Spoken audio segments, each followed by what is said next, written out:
proses seperti itu. Itu diatur dalam undang-undang. Tidak ada di Pak, berarti membantah keterlibatan dalam kasus ini, Pak. Ya. Berarti Pak.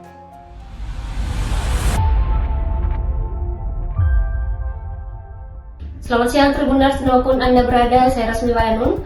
Hari ini kami akan melaporkan tersangka korupsi Bibit Nanas ex PJ Gubernur Sulawesi Selatan diperiksa lagi.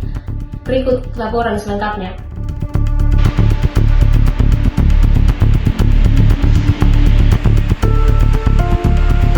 Mantan PJ Gubernur Sulawesi Selatan Bahtiar Baharudin kembali menjalani pemeriksaan di kantor Kejati Sulsel, Jalan Urip Sumoharjo, Kecamatan Panakukang, Kota Makassar, Sulawesi Selatan pada Kamis 7 Mei 2026 siang. Ia diperiksa sebagai tersangka dalam penyidikan dugaan korupsi pengadaan bibit nanas senilai 60 miliar rupiah pada Dinas Tanaman Pangan, Hortikultura dan Perkebunan Provinsi Sulawesi Selatan tahun anggaran 2024. Pantauan Tribun, Bahtiar hadir menumpangi mobil Hilux double cabin milik Kejati Sulsel. Ia tiba di basement kantor 9 lantai itu dengan dikawal petugas kejaksaan. Bahtiar keluar dari dalam mobil dengan tangan terborgol dan mengenakan rompi pink bertuliskan tahanan tipikor. Sebelum ke ruang pemeriksaan, Bahtiar Baharudin sempat memberikan keterangan kepada awak media. Dalam keterangannya, pejabat Eselon 1 Kemendagri ini mengatakan membahas kasus yang dialamatkan dirinya. Bahtiar Baharudin mengaku tersangkut kasus dugaan korupsi pengadaan bibit nanas ini saat menjalankan tugas oleh Presiden pada saat itu dijabat Joko Widodo. Selama 2 bulan ditahan di Lapas Maros, Bahtiar Baharudin mengaku baru menjalani pemeriksaan sebagai tersangka. Dalam pemeriksaan itu, kata dia, penyidik melakukan konfrontir antara dirinya dengan tersangka lainnya. Selain itu, lanjut Bahtiar, dirinya juga mengaku telah meminta ke penyidik agar dilakukan konfrontir dengan pihak yang lain. Sementara itu, Kasih Penkum Kejati Sulsel Sutarmi mengatakan pemeriksaan kedua terhadap Bahtiar Baharudin kali ini adalah bentuk pendalaman penyidik. Olehnya itu, kata Sutarmi, BPKP perlu untuk mengonfirmasi fakta-fakta hukum yang telah ditemukan oleh penyidik berdasarkan versi BPKP itu sendiri. Hingga kini, lanjut Sutarmi, BPKP juga belum mengeluarkan hasil perhitungan kerugian negara dalam kasus tersebut. Pak, kasus ini adalah ketika saya ditugaskan oleh Presiden melalui Menteri Dalam Negeri sebagai penjabat Gubernur Sulawesi Selatan. Tugas saya adalah menjalankan tugas, apalagi waktu itu adalah masa transisi pemerintahan. Kasus ini adalah kasus penyidikan pengadaan bibit nanas. Ini adalah kasus di bidang teknis.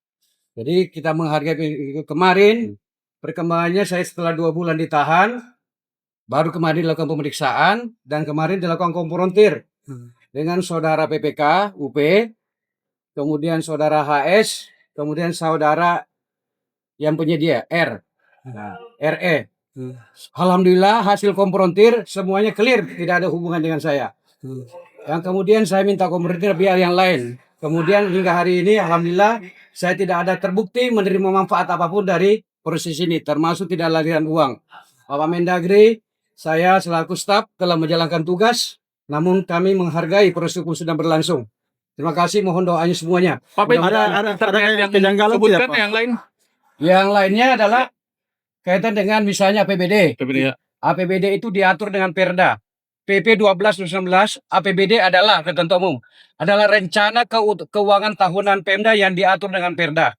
Kalau APBN itu adalah rencana keuangan tahunan negara yang diatur undang-undang. Nah, ditetapkan bersama oleh DPR RI dengan pemerintah kalau APBN, kalau APBD ditetapkan bersama pemerintah daerah dengan DPRD. Nah, mekanismenya adalah hukum administrasi negara. Ada revisi APBD jika itu memang ada persoalan. Itu mekanisme administrasi negara. Ada SOP-nya. Kalau uji Perda ada ke Mahkamah Agung dan seterusnya. Jadi ini adalah produk hukum administrasi negara yang tata hukumnya sendiri. Kalau persoalkan undang-undang APBN, maka seluruh menteri bisa masuk. Maka usulan KPBD seluruh kepala daerah Indonesia akan masuk. Apa ada dugaan kriminalisasi misalnya, Pak? Nah, silakan kalau menilai sendiri. Yang kau katain tidak sesuai prosedur. Silakan kawan-kawan sendiri.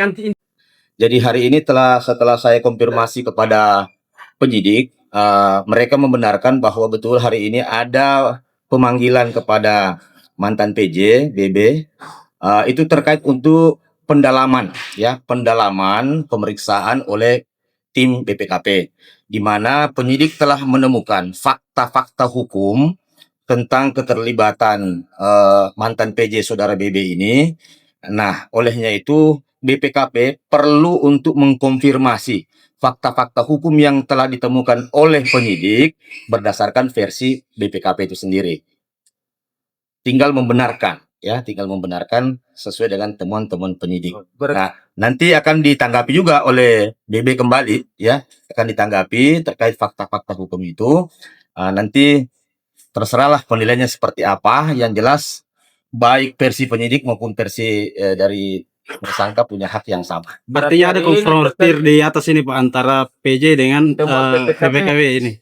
Ya kemungkinan seperti itu. Kalau untuk dugaan awalnya jumlah kerugiannya apakah bertambah gitu? Terkait masalah nilai ini belum keluar ya, belum keluar. Tentu sebelum mengeluarkan nilai, BPKP harus selektif, harus hati-hati. Makanya dikonfrontir tentang fakta-fakta penyidikan yang ditemukan oleh penyidik dengan oleh BPKP itu sendiri. Oh, berarti Ini pemeriksaan yang kedua dari konfrontir yang kedua dari BPKP. berarti didalami dari jumlah kerugian awal itu yang 57 miliar itu ya. Iya, mungkin seperti itulah. BPKP dengan versi tersendiri. Bang, terkait anggota DPR yang kemarin diperiksa, sekarang bagaimana perkembangannya? Terkait itu masih sementara didalami, ya, sudah 2 kali pemeriksaan, masih sementara didalami tentang peran-peran mereka di dalam kegiatan pengadaan bibit nanas ini. Itu belum ada perkembangan. Sejauh ini berapa orang anggota dewan yang diperiksa zaman itu? Yang sudah ada kemarin kan ketua dan mantan wakil ketua semua. Ada kemungkinan mereka akan dipanggil lagi. Ya, kita lihat perkembangan. Kalau misalnya penyidik masih membutuhkan keterangan dari mereka, pasti akan digunakan kembali. Oke, seperti itu cukup ya. Itulah tadi laporan lengkap dari wartawan Tribun Timur di lapangan. Sampai jumpa di program Saksi Kata selanjutnya. Selamat sore dan sampai jumpa. Download Tribun X sekarang, menghadirkan lokal menjadi Indonesia.